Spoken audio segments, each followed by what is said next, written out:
Hello everybody, this is Sherry with the Muse Studio, and today we are doing the Muse Studio Splash. This is a series of Muse Studio Splash videos that I've recorded, and this one is a Muse Studio Splash direct to stamp. The Muse Studio Splash is again an opaque ink. It covers beautifully.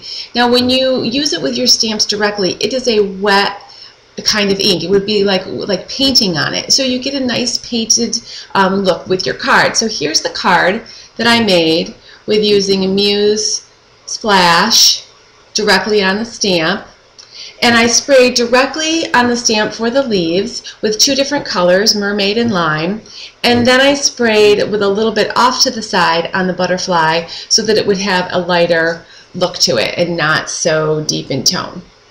So that's one thing I'm going to show you today, and I'll do that first. So I'm going to go down with my video. It looks like it's keeping up with me today. The kids aren't here making trouble with my videos. So this is the stamp that I used. It's from the Beautiful Botanical set, and I'm going to bring my box, my trusty box, over, and you can see I've been spraying, and I put a piece of paper down because I thought it might be a really cool idea to use the paper when I'm done for a background. So stay tuned to my Facebook, www.facebook.com/SherryZarnicki, to see what card I create with this background. But I'm going to use my mermaid splash little bottle, and I'm going to spray directly on the stamp like 3 times. Now this is messy on your block. I will say you want to have a baby wipe handy so that you can clean your block up immediately following. And then I'm going to spray lime over it just a few little times, and carefully pick this up. It does get on your fingers and every place else, but I'm going to just show you how. I just stamp it down. I don't press too hard or too long. Lift directly up, and you get a really deep, nice tone of ink on your paper. Now I haven't tried, and you definitely could or should try it with different types of paper. This is just the Muse Studio Sugar paper that I've used for this card, but if you did it probably with watercolor paper, it might give you a different look or a different texture. So once I've stamped that down, I've cleaned the block off a little bit just so it didn't splash everywhere, and then I'm going to then again put my box here with my butterfly, and I'm going to spray directly on the stamp. This time I think I'm going to use like a pink and an orange. So I'm going to use a grapefruit splash and spray directly. And then I'm going to use the orange, and I'm going to spray to the back of the box and drop. Back of the box, drop, back of the box, drop. Just so I don't get an overzealous butterfly that really gets washed out in a real watercolor effect. And I'm going to stamp her down, and there we go. That's the beginning of the card. So you've got 2 images that are direct stamped, sprayed with splash, and then again here's the card that I created using that design. Now if you happen to see these little contrails here on my card, little black marks, that was because I dropped my happy birthday stamp. But I figured it looked a little bit like, I'll call them butterfly whispers, and I kind of liked it there, so I left it.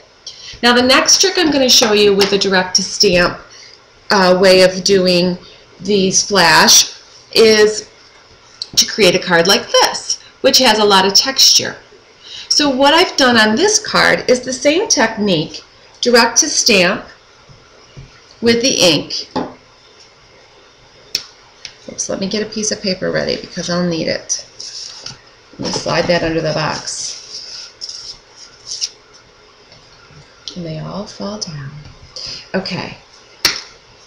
So this is direct, kind of. I'm spraying at the back of the box, but a little bit more directly on the stamp. And then I'm going to mix my colors. And then what I'm going to do is use Mod Backgrounds. Mod Backgrounds is a stamp set that is from a Muse Studio. There's two sets. Set 1, excuse my arm, and set 2. They come like this. And what I'm going to do is take the block and stamp into the ink on the leaf. So I'm going to lift the ink off by kissing it together, and I come out with ink on the block.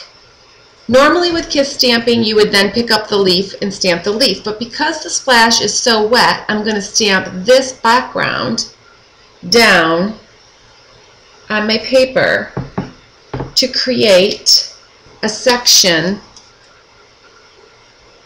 of leaves that have texture, a different texture. Now I can just quickly wipe this off on a paper towel to the side, and I can do that again by stamping and lifting, picking up the rest of the leaves that I missed and adding that down to the bottom. So I get the whole leaf the whole way down. I do the same thing with my butterfly. Let me wipe this down quick. I could do this again and again and again. I could keep going back and picking up the ink. At some point in time, you'll lose the outline of this and you'd want to respray. But you could do it probably 2 or 3 times before you had to respray onto your stamp to get the image. And now I'm going to do it with my butterfly. And with the butterfly, I'm going to use the mod backgrounds that are flowers. And you don't want for this to be too wet. You want this to stay more of the back of the box technique so that you don't get mud, because you might pick up too much ink and it wouldn't have a shape.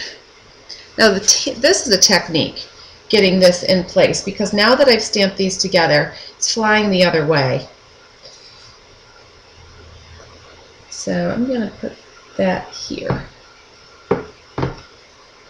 And you can see the flower texture in the butterfly shape. And then what I did was take the strip and create this card doing the kissing technique with the splash. So you can try this out. This technique does take a little bit of time to really get it right. I will say it's not a perfected way of doing the stamping, but if you like a watercolor effect and a look that is unique to your stamping, this is a way that you can get it with the Muse Studio Splash. If you are interested in purchasing or owning any of this Muse Studio Splash colors, you can shop with me online at www.amusestudio.com/Sherry Zarnicki. It's SherryCzarnecki. Or you can also just check my website, www.amusestudiostamps.com. I do post on my blog section of that website. I try to post at least 2 or 3 times a week with new cards and new ideas. So come and visit me there. And next time with the splash, which I think might be the last of the series, I'm doing resist stamping. So this is resist stamping and then coloring with splash. This specific card is on watercolor paper. So this one is a different kind of image than you would get if you did resist stamping on regular white paper. And I love the way you get the little halo around the image. This is our poppy, our brand new pretty poppy image. And I'll be happy to see you next time. Thank you for visiting, and keep stamping. Bye.